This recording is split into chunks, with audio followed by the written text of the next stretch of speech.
hər axşam gəlib görüşdü getdi. Səadətim uşaq tək dalınca düşdü getdi. Xəbər yox neçə vaxtı, nə sevdi nə darıxdı. Bir an qarşıma çıxdı, yolum dəyişdi getdi. Ürək sənlə yaşlanıb, sənlə qocalmaq istər. Ümid sən ayrılarkən yanında qalmaq istər.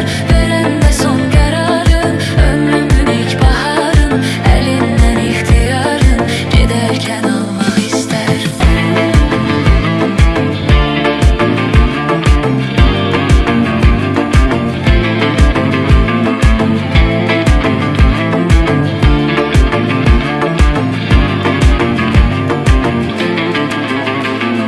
Ağıllarda yaşanmış məhəbbət olmasaydı, inanmazdıq əzizim, həqiqət olmasaydı. Rəvadırmı olanlar, bəs ağlar